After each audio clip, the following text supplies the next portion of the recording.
স্বামী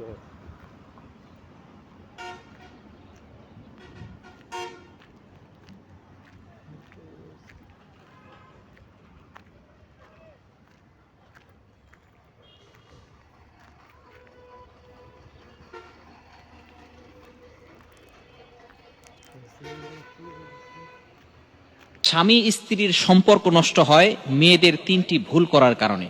এই ভুল থেকে আমাদেরকে দূরে সরে আসতে হবে, এমনকি তাদের ডিভোর্স হয়ে যায়, তালাক পর্যন্ত চলে যায় এই 3টি ভুলের কারণে। এই ভুল থেকে নারীদেরকে দূরে সরে আসতে হবে। নাম্বার 1, 1 নাম্বার হচ্ছে নারীদের অতিরিক্ত জেদ। অতিরিক্ত জেদ যে সমস্ত নারীদের রয়েছে তারা কিন্তু স্বামীর সাথে ভালো ব্যবহার করে না, স্বামীর সাথে অতিরিক্ত জেদ দেখায়, অতিরিক্ত রাগ করে। খবরদার, আপনার স্বামীর সাথে অতিরিক্ত রাগ দেখাবেন না। নবীজি সাল্লাল্লাহু আলাইহি ওয়াসাল্লাম এটাকে নিষেধ করে দিয়েছেন। কোন স্ত্রী যদি জানতো তার স্বামীকে কতটুকু ব্যবহার করতে হবে, তার সাথে কতটুকু ভালো ব্যবহার করতে হবে, তাহলে কোনোদিন কোনো স্ত্রী তার মুখ তুলে স্বামীর সাথে কথা বলতো না, এতটা ভদ্রতার সাথে কথা বলতো। নবীজি সাল্লাল্লাহু আলাইহি ওয়াসাল্লাম জানিয়ে দিয়েছেন আল্লাহ ছাড়া কাউকে সেজদা দেওয়া জায়েজ নাই। যদি জায়েজ থাকতো স্ত্রী তার স্বামীকে সেজদা করত। যেহেতু আল্লাহ তাআলা ছাড়া কাউকে সেজদা করা জায়েজ নাই, এই জন্য স্বামীকে সেজদা দিবে না। তাহলে একটু চিন্তা করে দেখেন স্বামীকে কতটা শ্রদ্ধা করতে বলা হয়েছে, কতটা আনুগত্য করতে বলা হয়েছে, কতটা খেদমত করতে বলা হয়েছে। এজন্য 1 নাম্বার হচ্ছে অতিরিক্ত রাগ, অতিরিক্ত জেদ দেখানো যাবে না। নাম্বার 2, দ্বিতীয় নাম্বার হচ্ছে বেশি বেশি করে স্বামীর সাথে তর্ক করা। অনেক স্ত্রী আছে স্বামীর সাথে তর্ক করে, এটা কখনো করবেন না। স্বামীর সাথে যে সমস্ত স্ত্রীরা ঝগড়া করে, তর্ক করে, স্বামীকে মানসিকভাবে চাপ দেয়, সেই সমস্ত স্ত্রীরা বেশি দিন সংসার করতে পারে না। নবীজি সাল্লাল্লাহু আলাইহি ওয়াসাল্লাম এই বিষয়ে সতর্ক করে দিয়েছেন, আপনার স্বামীকে মানসিক চাপ দিবেন না। আপনার স্বামী আপনার কাছে হচ্ছে মূল পরিচয়।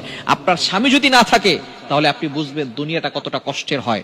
যে সমস্ত নারীদের স্বামী নাই, ডিভোর্স হয়ে গেছে, তালাক হয়ে গেছে, মাঝে মধ্যে তাদের কাছে যাবেন, তাদের সাথে কথা বলবেন, তখন তাদের মুখ থেকে শুনবেন দুনিয়াটা তাদের কাছে কতটা বোঝা হয়ে গেছে।